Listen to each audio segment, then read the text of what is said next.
You are listening to the CBA Podcast. Talk everything basketball. Club to AAU to high school to college. CBA Podcast is brought to you by Chapman Basketball Academy. Your hosts for the CBA Podcast are Terry Massey, Max Johansson, and Joel Chapman. All right, today we have a special guest. Played in the NBA for 5 seasons. Joe's teammate at Marquette. Overseas in Italy for 7 seasons. Travis Diener, welcome. Thanks for having me, guys. Yeah, this is going to be a good podcast here. I mean, we're just talking just off this, his competitive drive. We're just talking about when he was at Marquette as a coach and, just going against the guys. And I hear stories all the time about how much guys hated playing Trav when he was on the scout team, just because, like he said, you can do whatever the hell you want on the scout team, and you just going after blood, really, when you're on that scout team. So I can only imagine what those guys was going through every day. Was Coach Nelson on the scout? He was on the staff. Yeah. Did he play? No, not really. He'd get into some drills, but it wasn't like when we were in college and Coach Horn and Coach Stevens were actually going through the drills, and they were still, both those guys were relatively young when they were on staff with us. And at this point, I was only 32, 33 years old, so I was still in good shape. I just come off a pretty good season overseas, so it wasn't like I was, old and couldn't play. And, these college guys are young, and, the wisdom that you gain throughout playing professionally, and you play at your own pace, and they just didn't understand that yet. And to be honest, we weren't very good, or we weren't very talented early on in Wojo's tenure, just because of the coaching change. Guys had left. It was a whole new culture now. So there's a lot of things, but I had the ultimate green light, which is not good for them. Really easy. Have you ever not had the green light? Oh yeah. There's a green light, and then there's like a yellowish green light. With at Marquette, I had the green light, but it's still like you're still trying to play in the confines of an offense, and you're a point guard, which is totally different. You're trying to get, I naturally didn't want to score a lot. I think my last 2 seasons at Marquette were, I was in a role that I needed to score for us to have our best chance of winning, which I don't think your point guard should be the guy that leads your team in shots. So it wasn't the structure of the roster. I just didn't think was right. I think Joe would agree with that. Yeah. Naturally, I want to get my teammates involved. I think that's the point guard's job. So, to answer your question, I had the green light, but did I really necessarily want it? I don't think so. Well, we wanted to give it to him. We're going to dive into this. I've never seen a 6'1" white guy to do the things that this dude do. To this day, we still play. We try to play. Probably like 7 months out the year. And just reading the book, and obviously there was stuff in the book that I knew majority of the book, but just that competitive drive, that leadership, that no lose mentality, that started. When did that start for you, and how did you hone that development, knowing this is there's nothing special about you. Like if you walk through the door and you see Travis Diener, you don't think NBA player, you don't think one of the best players to play at Marquette. You just, you see a 6'1" white guy. So, tell us about how that, you got to that point. Yeah, I think with everybody, it's not just me, but I think it's the environment you grow up in, the situations you come across. Obviously, everyone has their own story. You grew up a certain way. I grew up a certain way. For me, it was I grew up in a 2-parent household with sisters, and what really helped me was I was always competing against older cousins, and I think and my uncles. So I'd always be the youngest player on the court, the smallest player on the court, and it was hard. And I was, naturally took blame for everything because that's the easiest way to point. It's like if we play now, it's easy to blame the worst guy in the court. Right. But naturally it built character. It built how to deal with adversity, which I think, that's what basketball, that's what sports is all about, is how you can deal with adversity, because it's always going to come. And naturally, I think I just always played with a chip on my shoulder from that. And my dad was pretty hard on me. His work ethic was something that I think I developed, his passion, his loyalty. So I think all those things and how I grew up kind of molded me into being this guy that just loved to compete. I love the competition of it all. I think, if I go back, and it even says in the book, like, I didn't really necessarily like, individuals where we weren't competing. I didn't like to go through a drill just to go through a drill. I always wanted, a score on the scoreboard or some sort of competition. Even when I go out and shoot, if I shoot by myself or I shoot against somebody else, it's always internally some sort of competition. So I think all that naturally just has made me who I am. Yeah. For right or wrong. And you got so many different cousins and relatives that played the game and played at a high level. Your sisters both played, and your cousins were unbelievable. Drew, Drake, just playing against those guys. I mean, they just got a will to win in that family that's just kind of unmatched. And when you're around them, you kind of feel that intensity kind of rise, because they're all kind of feel the same way. Even Rachel, when she's watching, the games over the summer, you can feel her intensity is like, let's go. We need to win like every possession of every game. And, as a coach and as a teammate of his, and like you appreciate like the background of how people kind of become who they become. So I think that's pretty cool. And then you play multi-sport. You play baseball. What got you into playing baseball? I started baseball when I was really young. Loved it, even more so than basketball. As I grew up, I think I was better at baseball through my high school career. I just think it was a release from basketball. Basketball was always a sport of my family, like you talked about. My uncles, two uncles that are in the Wisconsin Hall of Fame as coaches. One of them who coached me in high school. Older cousins, Drew and Derek. Derek played at West Point. Drew played at St. Louis, and then obviously, Drake, who played at DePaul, and then my two younger sisters who played Division I, Division II basketball. So basketball is always a sport, but there's always that. That was a 365-day deal. Right. I mean, there was every day we were playing basketball. I mean, and I'm not exaggerating. It was literally Christmas morning. Uncle would open up the school and we'd have Christmas runs.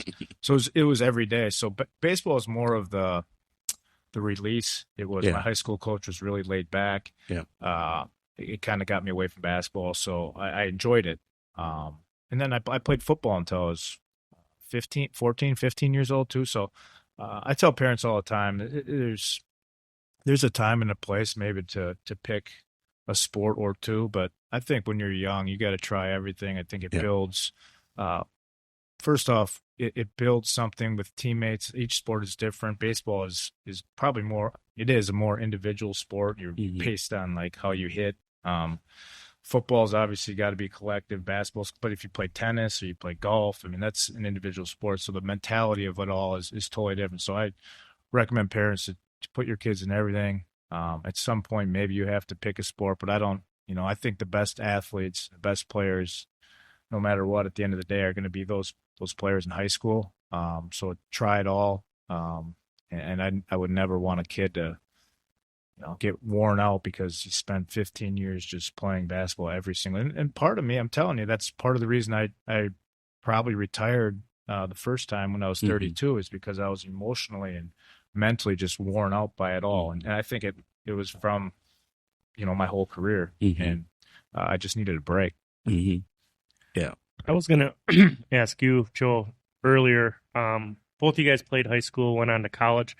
How different is the process now compared to when you guys were in high school, being recruited, the recruiting process compared to when you guys did it, getting into Marquette, to what kids are doing now with videos and, calling coaches and stuff? How is that process different now compared to when you guys did it? Yeah, it's night and day. I mean, we had more rankings that was privately done, and like people will come and see us, as opposed to us making videos ourselves. It was more so word of mouth, and then coaches coming to actually see you play. I mean, it was so many coaches just coming to see you play, as opposed to you reaching out to them to try to get on their radar a little bit. But I think Trav can mention that more. I mean, he was on staff when things were starting to change, and you're part of what Marquette's doing now with NIL. That's just totally different than when we played. Travis played, in the Peace Jam, which is one of the biggest AAU events that you can play in at the highest level. So, from those events, you get so many coaches coming and watch you play. And the recruiting process kind of takes off from there. So I got recruited by 5 to 6 different schools. Marquette was one of them. But they were, the first time I met Marquette was we were playing Richards in playoffs. And we were playing against D Wade. That was his senior year. So we were playing against each other. They were coming to see him. And they caught hold of me. We played Kevin Menard. That year too, he went to Lincoln Way. He was a senior at Lincoln Way. So it was just different kind of mentality of how coaches kind of saw you back then.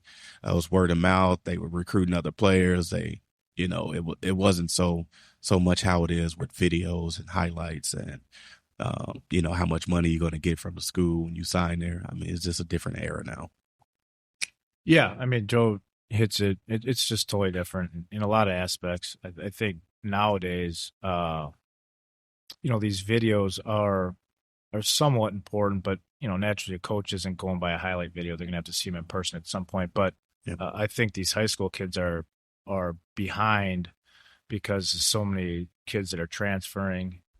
So there's a layer of when the recruiting starts, and high school kids are kind of at the bottom of the totem pole now because first there's a million kids in the transfer portal. So coaches are looking at those kids first. Then there's, these kids that have extra years eligibility because of COVID. So I think naturally these high school kids are being under recruited because there's just not enough time for these coaches and these schools to see everybody. So I think it'll get back to more normalized as this, people fall off the COVID year because they're not getting this extra year.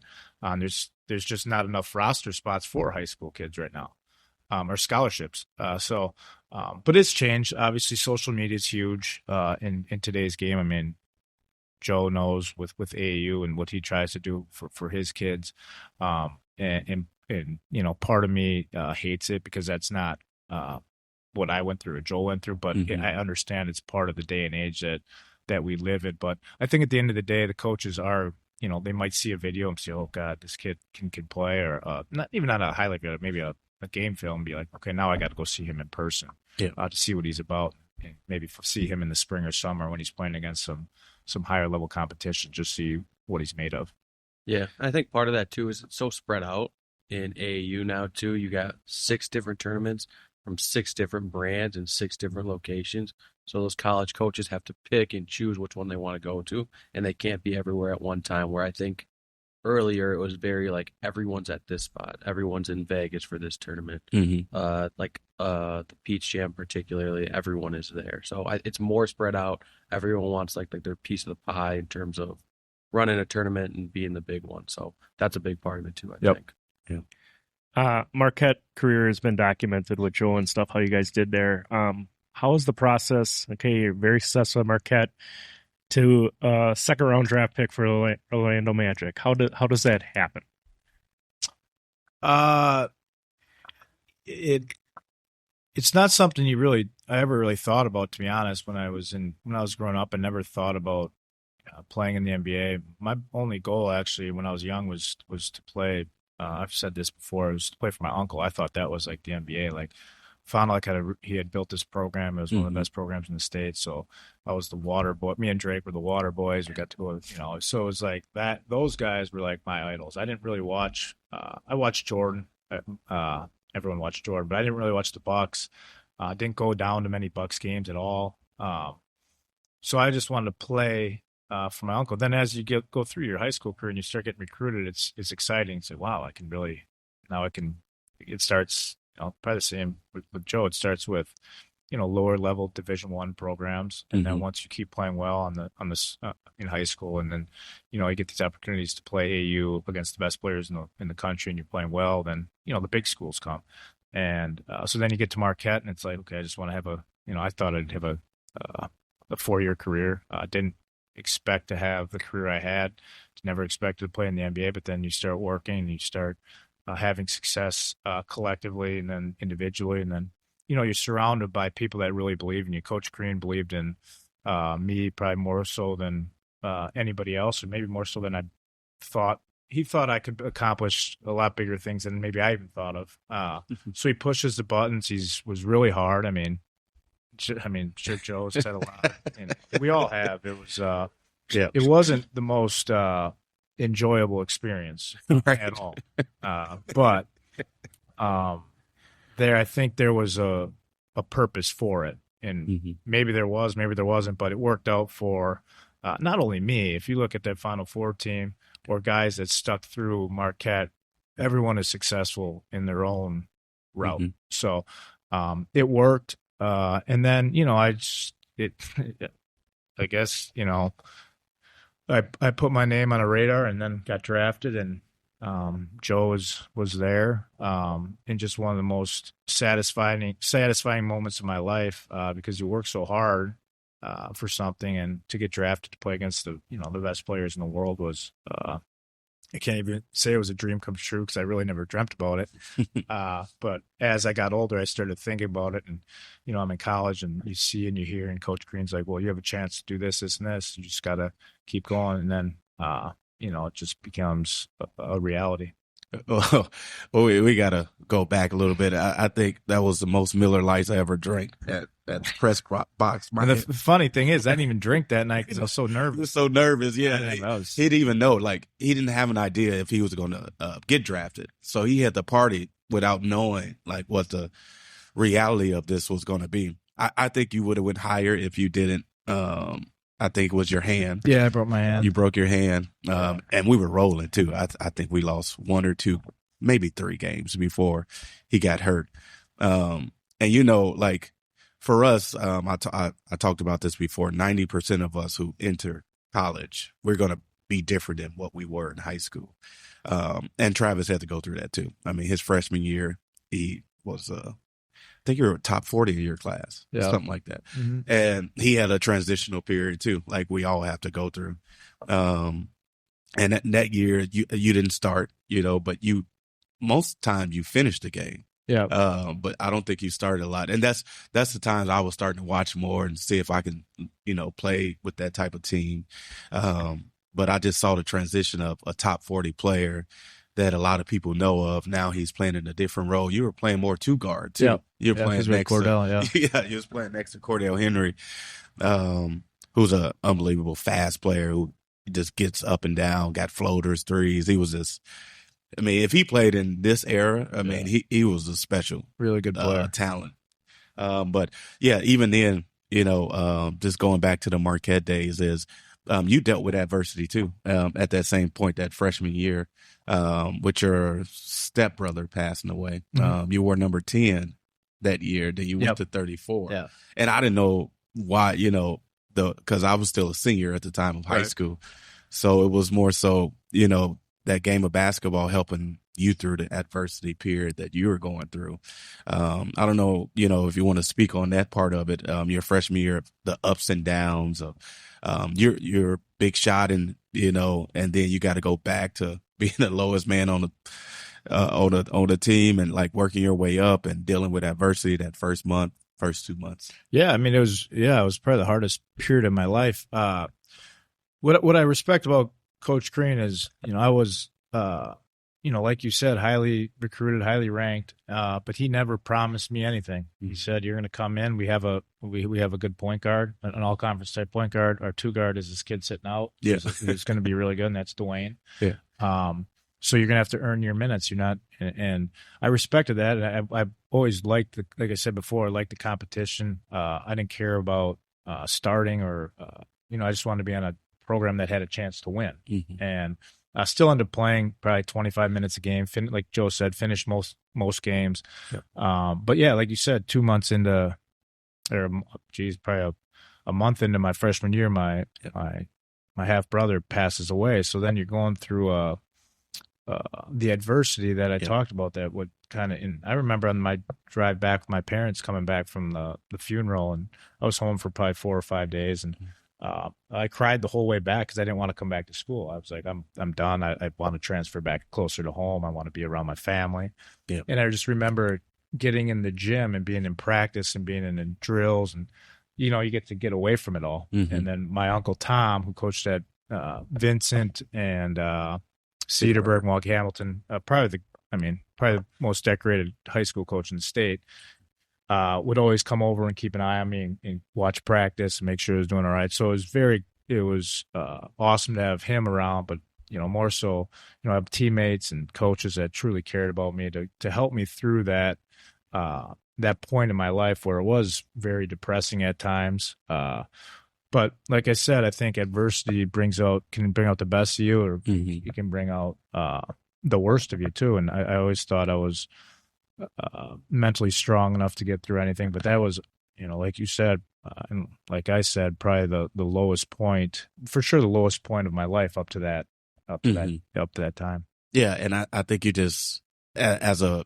program, you can just see like how they put their arms around you, and you kind of embrace it, and I think you got better after that. Like you played better. You were more, that leadership quality that Coach Crean was trying to get out of all of us. Travis really, he had it where if he didn't get hurt, I don't think he would have went second round. I thought talent wise, leadership wise, he was probably the end of that first round is what they were probably projecting you that junior year.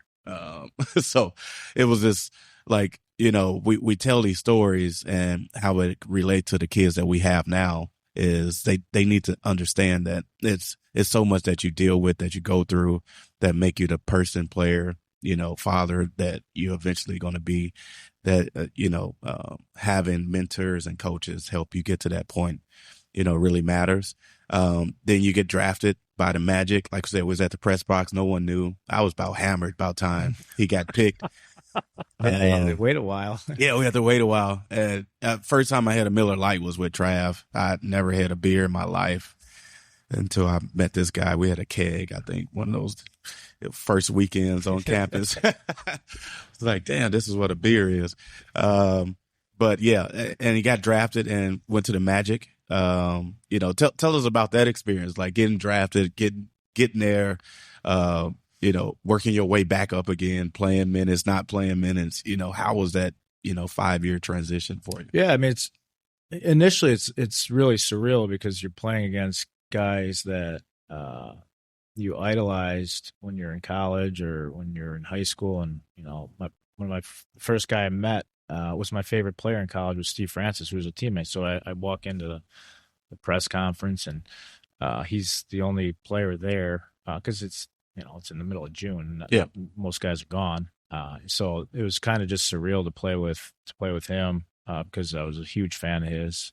Grant Hill was on the team, who was maybe the most professional player I played with in my 5 years, and obviously everyone knows who he is. So, but then you get on the court and you're playing against these guys, and it's like, kind of like, holy shit, like I'm playing against, LeBron James. Well, LeBron was young at that time, but at that time it was Iverson for me, Kobe. Yeah. And it's just like, it was really neat and cool. And then you have a little success and you're like, okay, I belong here. And it's kind of like the transition from high school to college. There's some anxiety about it. Do I really, like, I don't care how good you are. It's a change. And for me, I was never, this powerful, strong player. So the transition was always going to be a little different because I wasn't going to be able to overwhelm people with my physicality. So it's, with your intelligence, with your skill level. And then you have some success and it becomes a little easier. The game slows down. And I had some success and it was fun. And, after 5 years, it was time for me to make a decision on, do I want to stay in the NBA for 5 more years and maybe be a, 10th, 11th man. And that was fine. I mean, I was really realistic with who I was as a player. I knew I was never going to be a an NBA starting point guard, or do I want to go to overseas in a high level league and have a huge role? And, that's what led me to Italy. And in Italy, what made you choose Italy over other places? Was it family from Rome? It was it was either Italy or Spain. I think first off for the league, I knew, and you've been over there, Spain and Spain and still is the top league, foreign, and then Italy's probably in the top 3 or 4. And at the time, it was probably Neck top and neck. 3. Yeah. I had offers from other countries, Russia. I knew I never wanted to go to Russia to play. So it came down to, is there a team in Italy or Spain that would be interested? And the team that was extremely interested was a team that the coach had, Coach Drake, over there. And Drake's like, you got to go play for this guy. He's the perfect guy for you. And I was sold then. If obviously extremely close with Drake and respect his opinion on pretty much anything. So he told me to go play for this coach, and I ended up playing for the coach for all 7 years of my career over there, which is totally not normal. Right. But he was the guy that gave me the ultimate green light, but a lot of freedom to be who I am. And I think I'm at my best when I have a relationship with the head coach, when he trusts me to be the leader and to do things how I feel would benefit, my teammates. So Italy was an incredible 7 years of my life. And did you you played in the Olympics there? The European Championships. Yeah, European. And so what was that feeling like? Because those crowds and those arenas are crazy, around their sports, particularly during the European Championships and stuff like that. So tell us like how the crowd was, like the environment is so much different than you see here. Yeah, I mean, it was. I got my Italian passport through my wife, whose parents were both born in Italy. So, got my Italian passport, and what that meant is I could play in the that summer. You have dual citizenship. Dual citizenship. So what that meant for that summer when I got it was ultimately I could have played in the Olympics or the World Championships. But that summer it would end up being because it staggered. It was the European Championships, which were held in Slovenia, which is like. That's where Luka's from. That's Goran Dragic. But you get a chance to, you get all these. I want to say there's 16 countries in the European Championships, and you get them all the fans come from their countries, and you're playing these arenas that aren't, it's not 20,000, but it's 10, 15,000. It's flags all over the place, and for me it was different because I wasn't, I'm American, but I kind of implemented in this Italian culture and took a lot of pride in it, had some success. But you play against all these foreign, and now they're in the NBA, and you just see all the international flavor that's in the NBA. I think is just going to continue to grow. Yeah. But even back then, you're playing against all these guys that are now in the NBA, and it was really just a unique and different experience for me because I never thought that would ever happen. Yeah. And how many championships did you win over there? I won 2 Italian Cups. 2 Italian Cups. Yeah. That's one of the best things you can do there. That's a special time period, and your kids were born there. Do you have anybody that was born there? Well, my first one was we were pregnant over there. She flew back and had the baby here. Our second one was born in Italy, and then Luca was born when I was on staff at Marquette. So, but yeah, they got a chance to kind of like grow up in Italy and learn the language and the culture, and those are moments. I mean, that's stuff you never thought of when you were young. Like I never thought I'd leave, Fond du Lac, and then you're traveling across the world playing basketball. I don't know how many countries I've actually played basketball in, but it's in the probably 15 to 20 different countries that I've got to play basketball in or travel to, and it's just unique to see the different cultures, to see different people. And naturally be accepted by different types of people is what basketball is all about. Like, you look at the demographic or, how I grew up to how Joe, you grew up, or how Steve or Dwayne, we're so different on how we grew up, but the common theme is, basketball brings you together, and then you form these relationships with teammates and bonds because you go through so much adversity especially in college. With naturally, we didn't like Green very much at all, so we became really close. And then when you have success, that's just magnifying how tight the brotherhood really is. If we would have been shitty, Joe and I probably wouldn't even be friends right now. Right. But I mean, like I had some, you're closest with the teams that you win with. It's just how it is. I mean, you go to the NBA and you see these teams. I was on shitty teams in the NBA, and we weren't close. And I guarantee the teams that win championships, they're close. It's no secret. It's not, teams that are connected and tight, they win. So it's pretty easy. You kind of mentioned it as you were going along, coaching wise. Like, what was your favorite style to play for? What coaches got the best out of you? Like, seemed like Crean was completely different than the Italian coach you had. Like, did you prefer one? What was like the best fit for you, do you think? Well, yeah, I would prefer the professional one, but I'm a professional too. Yeah. I know better. I know who I am. What I needed in college was Crean. So it's he brought out the absolute best of me, and it has a huge role, more so than maybe anybody, in how I developed as a player.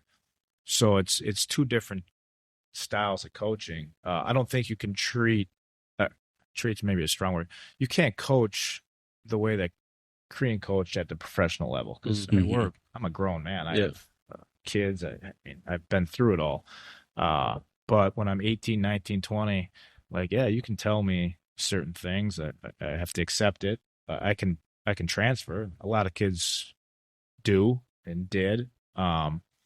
Or I can look myself in the mirror and say, yeah, I made mistakes when I was younger. I wasn't, my leadership grew as I got older. I was very hard on myself. I was very hard on my teammates, but I think, they all knew it was coming from a place of you could say love or competitiveness, that, we wanted to win.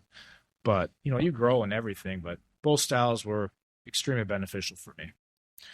We've had a couple conversations on here how COVID has affected some of the players during that time. You're actually in a country at the time that's probably decimated more than any other country in this world. I just read an article on the way here, just trying to come up with some stuff to talk about, and your trip home during that time, trying to get home and stuff. If you could talk a little bit about that time. Yeah, I mean, COVID obviously was a hard time for everybody, and so when it hit, it actually forced me to end my career, because we were in the middle of the season. February we go to the Italian Cup, which I mentioned. We're in it, we're playing, and then a week later, it's essentially the world shut down. And where I lived was not just Italy, but the city was was the epicenter of the virus behind Wuhan. So it was the second, and it was like scenes from a movie. So naturally, as a father, and I'm like, we got to get out of here. Like, how do we get home as quick as possible? So we book our flight 6 a.m. from Milan. They're not letting anybody out on the streets unless you have documentation that you are leaving. So we're showing, police officers who are all in, it's like masks and covered in white suits, and to get us on the highway. We're the only people on the highway. We get to the airport, 6 o'clock flights. We're up at 3:30. 6 o'clock flight. Get there, and everything on the board is canceled except for our flight. So, stroke of luck number one. Going through the line, and my wife had forgot to. I shouldn't blame my wife, but I will. I have 4 kids now. My second oldest daughter's passport was expired, so we're like, now I'm really heated, because I'm thinking like, well, we're stuck here now. And if you're stuck somewhere in COVID, you're stuck. I mean, you're done. Fortunately, we're dual citizens, so we could use our Italian passport to get from Italy to Frankfurt, because we're flying through Frankfurt. We got to Frankfurt, went to like the U.S. embassy, which there's only a couple of them, thankfully we were flying through Frankfurt. If we would have flew through any other city, we would have never known. This guy saw us, was incredibly generous and grateful, and pretty much not forged documents, not right at all, but said, like, as soon as you land, we're going to make it expire the next day. As soon as you land, you just got to go and take care of this. Like, and we ended up getting to, we're in Frankfurt. We get to the gate in Frankfurt, and it's like, at this point, Joe knows who I am. My personality is, I'm not happy. Like, I'm very anxious. I'm like, we need to get out of here. My wife knows, she can senses I'm not happy, and she's feeling upset because she knew she made a mistake, which we didn't know we were leaving that quickly. But right. So we get to the line, and I'm like, just see how much, like, see what the first class, like, let's just upgrade. I just want to have a 10-hour flight home, and it was like we upgraded to first class, and it was extremely cheap. I'm like, this is the greatest thing ever. But then we landed in Chicago, and we're expecting, like, to get a quarantine. So you're gonna have to take all your stuff. You're gonna have to go to a hotel for 2 weeks. It's gonna be a shit show. It was the quickest we ever went through customs. Like 10 minutes and we were out. And we're like, I'm like, God, we gotta show, we're gonna have to show exactly where we're coming from. And this is like the worst place in the world. Yep. Quickest we went through, we get to my in-laws' house, who lives next to O'Hare. And like 4 hours later is when Trump closed everything. The lines in O'Hare the next days were like 16 hours to get through customs. Wow. And I had 3 kids. It would have been the worst. So we hit every sort of luck you could ever imagine to get back home. We ended up making back to Milwaukee. Obviously quarantined for everyone was kind of quarantined. Everyone was, but we made it back, and it was such a relief because it was straight out of a movie when we were in Italy. It wasn't good at all. And but yeah, COVID, I think, affected people, affected everyone in some sort of way. Ended my career a little prematurely, but it is what it is.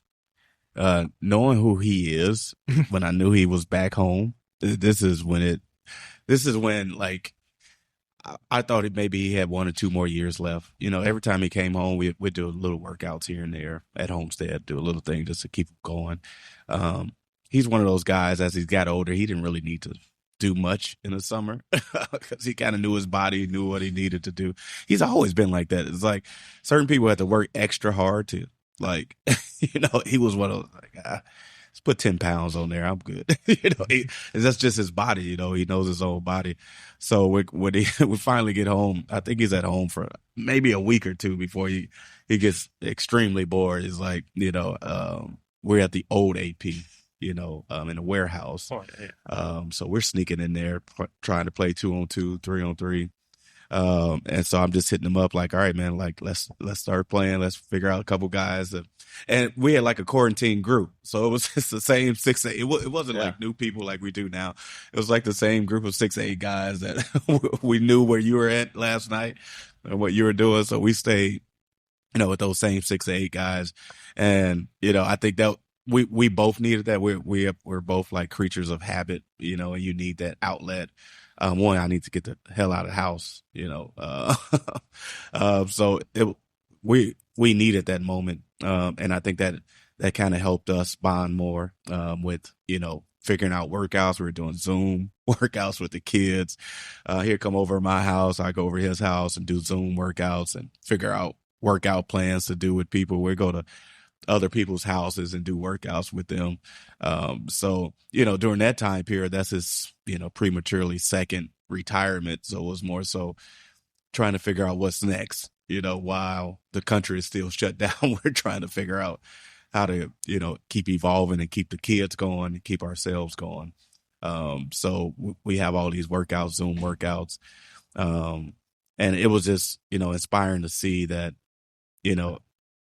all these kids and all these parents, they still wanted their kids to do something. So Travis played a big role in that, of getting the kids going. And I think it kind of led him to this next path that we're both on now, of training and, coaching and doing different things. So I think it started during COVID, how, one thing that happened out of there is we all got better at, what we wanted to do after, the game of basketball.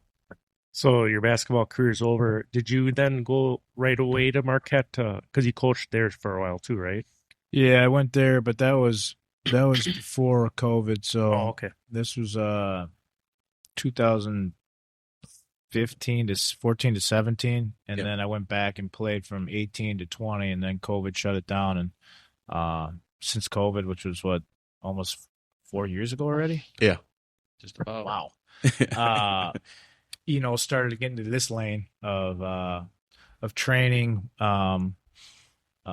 Selfishly, with my kids getting older and they're into basketball, a chance to be around them. Obviously, I coached two of them for CBA, and you have to do something. And for me, it's going to be basketball one way or another, and to stay in the gym and have an impact, a small impact on kids, and coach them, train them, try to help them, try to give them some information, some knowledge of what I've gone through and what you can expect, I think is invaluable, because I've had people that have helped me along the way, and I don't have the career I have without coaches, parents, teammates. I think every person that's been successful in everything, you need a lot of people around you that are steering you the right way. Joe talks about the village, CBA. How did that work with your relationship between each other? Because I know he was a trainer for you. Now he's by himself, but he was a CBA trainer and stuff. How did you guys get together and start? Yeah, it started during COVID. I think that's when it all started with like a game plan of what, he kind of saw, I think you were on staff at Marquette. He kind of saw what I was getting into, the lane that I was getting into. And I think that was something that you wanted to do, once his playing days was over. So this kind of forced our hand, more as like, all right, let's start this thing now, of getting you going with training girls, training guys. It was just like, coming up with a game plan of like what's next. And I think COVID kind of, made us do that, because previously we saw each other every summer because we had TBT, which we're going to dive into a little bit. But with TBT, Trav was actually coaching us, him and Wes Matthews, and I was playing. Yeah. And then that kind of flipped and reversed, the year before COVID. I think I first took over coaching TBT from those guys, and we were successful when I played. We went to a few, Final Eight games, Sweet 16s. We were always one of the top teams when we played in the first couple years too. So it was just funny to see the transition of coaching, of training. Some of those kids we used to train used to come to our games in Chicago, our finals games. So it became something that like, okay, now I can see him really diving into this, because it's one, he's going to be in the gym anyway. It's just what he does. But secondly, just seeing the passion of seeing people grow and get better. That's the part of the village that we're accustomed to. You're a parent coach. We talked a little bit about how we had a segment on the parents, the good, the bad, the ugly, a while back, and how parents are so out of control. Some parent coaches are really out of control. I found it pretty cool when I watched like Steve Novak coach his kid. His kid is just another player on the floor. There's no peripheral treatment. Talk a little bit about coaching your daughters and how you approach that. You're at the highest level there was, and now you're coaching your daughters. Yeah, I mean, I think I have a little, I can relate, because I know how it's been, because my uncle coached his sons in high school, he coached nephews in high school. So I think there's a way that it has to go, and you almost have to be the exact opposite of, favoring your own child. You almost have to be a lot harder on him or her. And maybe that's not beneficial for I'm learning this. It's not maybe as beneficial for my daughter, because I am a little, maybe at times, too hard on her. and maybe she's not ready for that yet. So it's tricky. It's not easy for sure, because it's you're a father first, and you want what's best for her on the basketball court, but you also have, you have 9, 10 other girls out there, and your number one responsibility is to grow each and every one of them. And I think I have a pretty good balance. I have a vision of how I want to do it, and I think for the 9 or 10 other girls, I do a pretty good job. It's the one who's my own daughter that maybe at times it's very difficult for both of us. So I've taken a step back during the winter season here with HBC, and kind of just am a fan or a dad. And then obviously in the spring or summer with CBA, I take a more, I'm the head coach. So, but it is challenging. I think you have to be hard on your kids. I think you have to show them and make sure they understand, look, there's a reason I have to be harder on you. The expectation's higher because you are my daughter. I'm going to expect more out of you than anybody else first. Second, like I can't just give you things. If parents do that, I don't think that's the right message. And then obviously you see parents that go way overboard on things. I mean, we're talking about 10, 11, 12-year-old boys and girls basketball. It's really not as competitive I am, and I want to win. It's not that serious. It's more so about what kind of, experience these girls, for me, it's girls right now, what kind of experience these girls will have in high school. And so to build that from now until high school, I think is more important than, winning a AU tournament in April. But most people can't understand that, and it's hard for them in the moment to not be emotional. And I think I do a really good job of understanding what's important and what's not. I think the hardest part for me is just coaching my daughters, because at times it becomes it doesn't become good. Yeah. Well, it takes a village, and like we always say, the village matters. Like we talk about our own kids on here a lot, and it's just hard to coach your own kids. And for me, it's like, I need someone else to coach my kids, because the other days of the week, I maybe take them, do some shooting and stuff like that. But I need to, find someone that I can trust and be like as hard on them with a different voice that I would if I was the person that was always with them. And I think we're finding that balance, with me training Karina. Yeah, no, Joe's been good. I send my oldest to him, and I see her work at a different level than when I'm around her, because naturally if she does something even sort of wrong and I try to correct her, and even in a positive way, she's just not going to listen the way, because I'm dad. Yeah, dad. Exactly. She might think I'm picking on her. But when I see her, working with Joe, and I'm on the other court and looking over, she works hard, and I like who she is as a player more so than at times when I'm coaching her, just because she's just going to roll her out. I mean, it's 11-year-old little girl. She isn't going to listen too much to what I have to say. Right. But I think that's the balance that we all are searching for like all of our kids who's fortunate enough to be playing the sport that we grew up in. Is what are the lessons and values you're trying to teach them, more so than the wins and losses. Like this has shaped our whole life, and we want, some sort of that to shape them, to be whoever they're going to be later. So, that's why that village matters, and coaching, it really matters in that. But I know we want to talk about TBT. Yeah, I was gonna say you walk into the gym here, and there's a banner on the wall of a championship, and someone made a big shot there to win that championship. Talk a little bit about that. Yeah, let's start from the we got to start over there. Oh God, no, the Scooby-Doo van to get down there. But the year before, it really starts the year before of going through that moment of not winning the title that year. That's when that bubble really happened. That was fun for us. I think if we would have won that year, I don't think we would have played the next year, because it was COVID and, it was whatever. But I think because we lost in the finals, it was a point of emphasis for everybody to come back and let's try it again. And losing in the finals, I mean, it was emotional because the confetti was coming down and you're leaving the court and you're like, damn, we all have lost a game. It's part of it. But in that moment, when you're adults now, it's a little bit different because a lot of us don't know if we're going to be coaching again or playing again. We're all older, so you kind of grasp the moment a little bit more because you don't know when the last time you're going to see these guys or be in this type of moment. And coaching adults is way different than coaching kids. And, is by playing in TBT, it helped me try to figure out how to coach it because that's a different battle.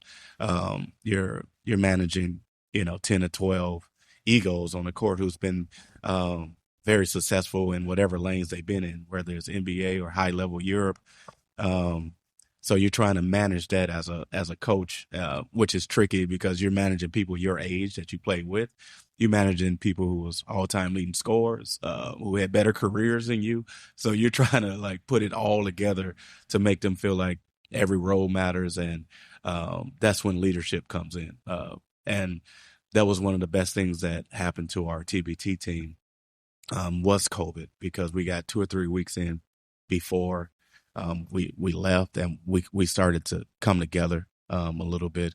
And having Travis, the leader, the veteran, the guy who played, overseas NBA long time, they all respected him for his career that he had. So it was more so you needed a guy like that. And I kind of added him without him knowing. We always talked about it, but we didn't know we were going to actually, go through it all. And I think he was golfing or something, and it got announced because they kept asking me all right, is that it? Is Travis playing? I'm like, dude, this Adam on the team. And it kind of went from there. Yeah, I mean, I think Joe hit it on the head. Played the year before in Chicago, and when you lose a game, it gets very emotional in the locker room afterwards.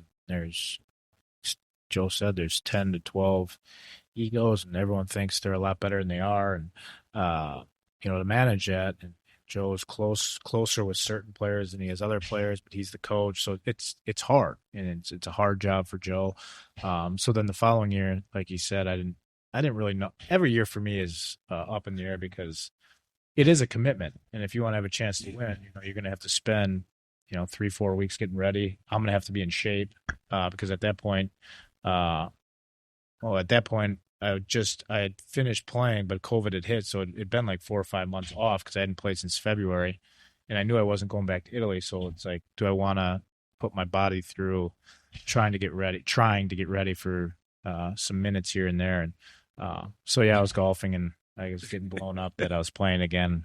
I think I knew I was going to play, so it wasn't like I was mad about it. And Joe knew, or Joe would have never, I think, gave the thumbs up because I never told him, don't ever put me on the roster. Yeah. But then you go through that experience, and I think, and I've told Joe this personally, and I think Joe did a much better job the year we won it than the year before. And obviously it was a different roster, but I think Joe became more or less caring about how people felt about him in the moment.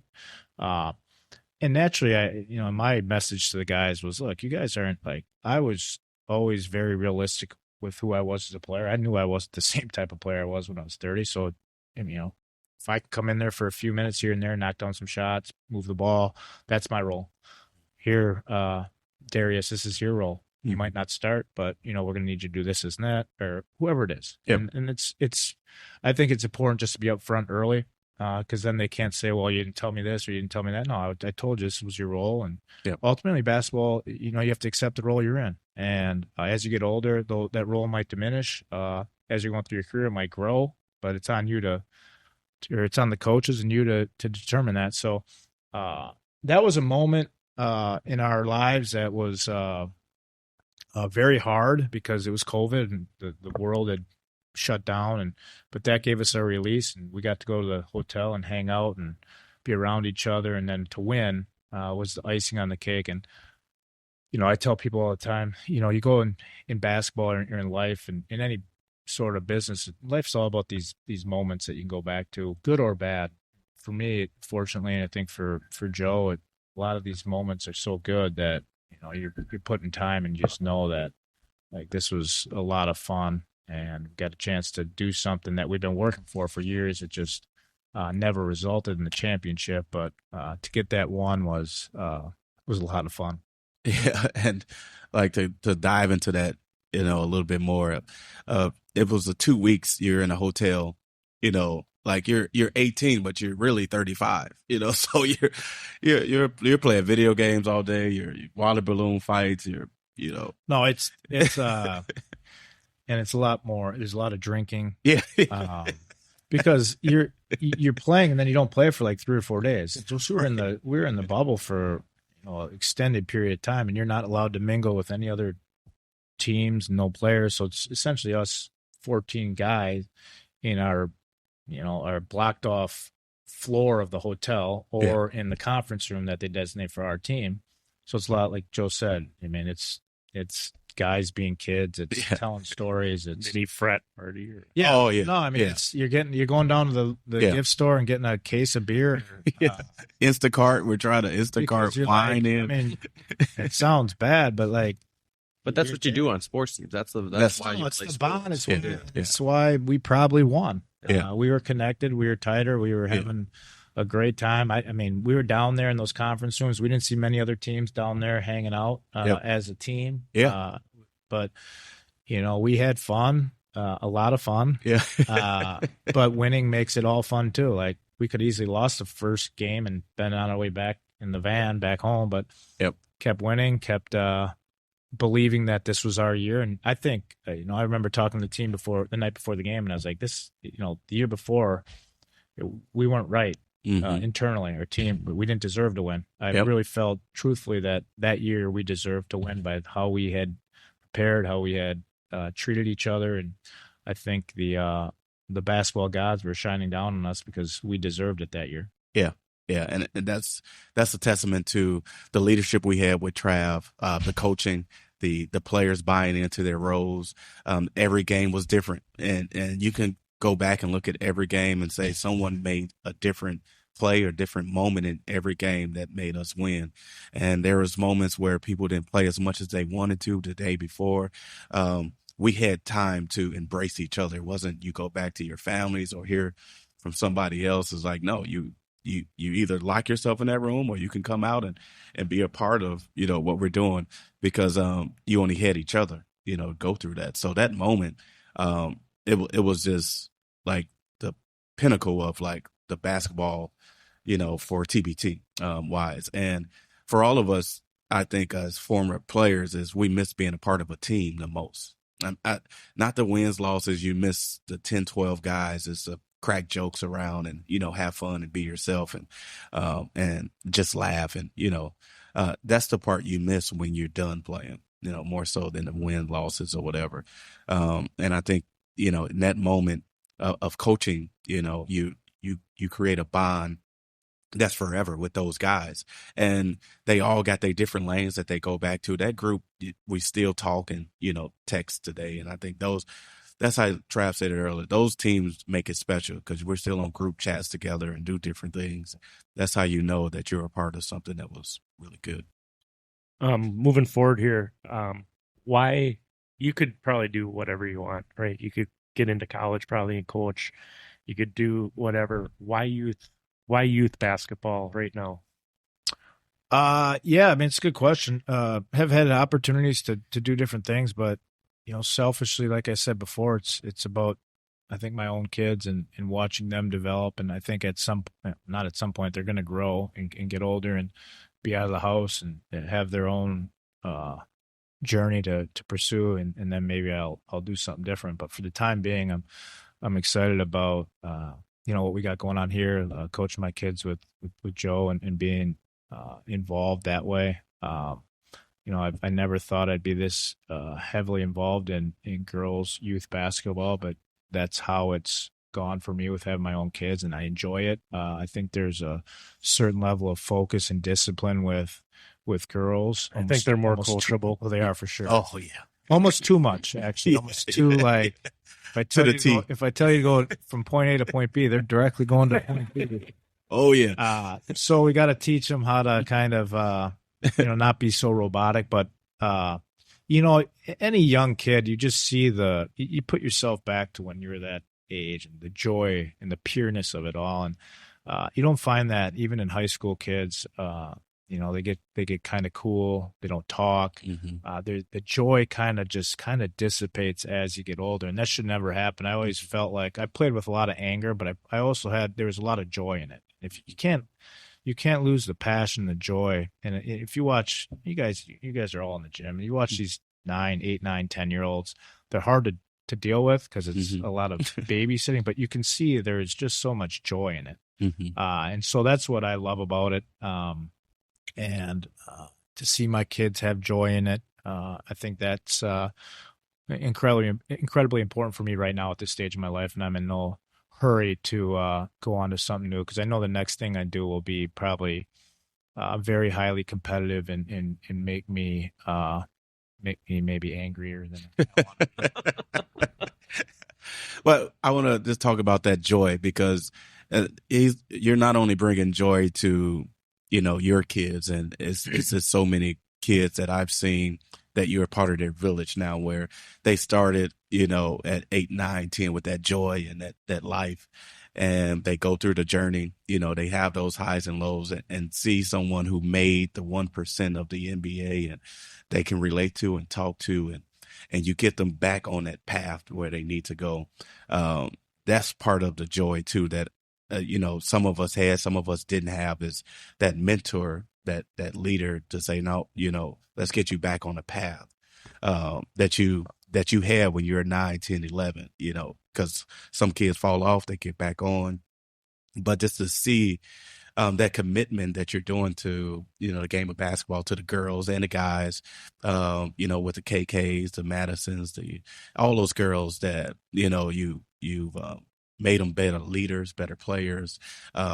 They all had that joy at a young age, and you kept that joy going, and that's something that you want, but that's hard to do when you've reached the level that you have, to come back down, to do it all over again.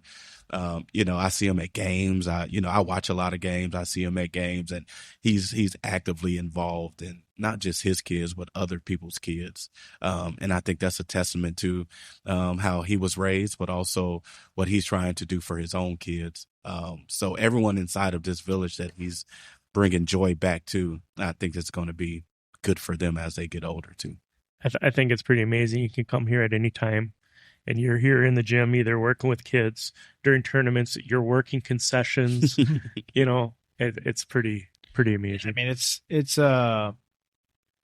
just part of the experience, I think, for people. And for me, I've grown up in it. Like I said, from the very beginning, I was a water boy for my uncle. So being in the gym, doing that sort of stuff, it sounds corny, but you walk in and you smell the popcorn, or you go to a high school game and you're watching girls who you train. And I think being, the number one thing my parents did for me was they were really hard on me, but they were always present, and not everybody has that. Right. I don't think Joe had that. Right.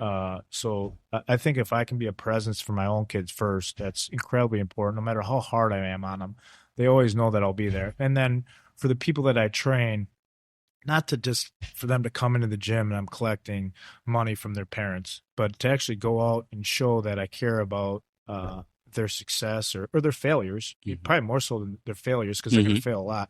Just to be there to show that I care more so than just, okay, do a couple 2 dribble right pull up and then, all right, okay, good workout, see you later. But to actually go to, and I see Joe at all the games too, to go to a lot of the Homestead games, because that's where, a lot of my training does, or go watch KK when she was playing, or whoever. It doesn't even matter. I think it's incredibly important for their development, and to see that, okay, well, he's actually, he has a family, he has kids, he could be doing anything else, but he's bringing his kids to watch me perform and deal with. I think it's important to show a presence rather than just work them out all the time or train them. In closing here, because I know you got some stuff you got to get going to. One good Joe Chapman college story.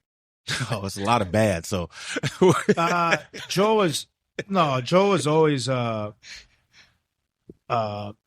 start with very he was young.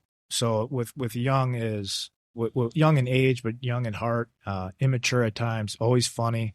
But I always respected Joe on the court, because I had a lot of success in open gyms and in pickup games because I always got to pick my team. And it wasn't naturally like the most talented guys, but I always take Joe because Joe would always do the little things that would help me be better. And people might not notice it, but without guys like Joe or Chris Grimm or Terry Sanders, the guys that kind of mold the team together, I don't have the career I have at all. And everyone will talk about Dwayne, and obviously Dwayne's one of the best players of all time, or Steve because of his ability to shoot. But, Joe is a guy that in practice and pickup games and open gym would do the dirty work, would not very athletic, but would take a charge, grab a loose ball, get a rebound, knock down an open shot.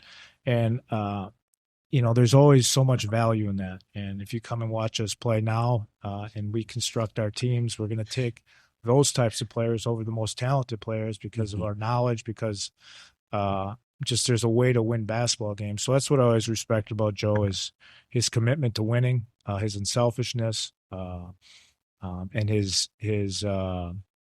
lack of arrogance on the court. Did he have an ego? Of course, but there was no arrogance about that. And anyone who play at that level, you have to have a level of, I belong, I'm good enough, but you can't be arrogant about it, and he never was. So with Joe, it was always so easy to play with, be around, because he's still young in age and at heart. He's obviously can tell a lot of jokes and fun to be around, but when it comes to competing, and there's a guy that I would always go to battle with no matter what. Well, this is pretty awesome. Thank you very much for sitting down with us and talking. It's very, very good. No, Appreciate thanks for it. having me. It was fun. Yeah. Awesome. Before we go, real quick, I know we don't have a lot of time, but Player of the Week, I want to shout out to Michael McNabb breaking the all-time record, boys and girls now over at Grafton. So. Yeah, he's at 1,700 something points now. He might get to 2,000 points, which would be incredible. For any kid to get to 2,000 points is unbelievable. So yeah, big shout out to him. No, there's a big doubleheader coming up on Thursday. Homestead Cedarburg. Actually, Cedarburg won that game last night when Michael against Grafton. So it's a doubleheader: Cedarburg girls and Homestead girls, and then following by Homestead Cedarburg boys at Homestead. So, all right, thanks everybody. Appreciate it. Hope you enjoyed it. Have a good day.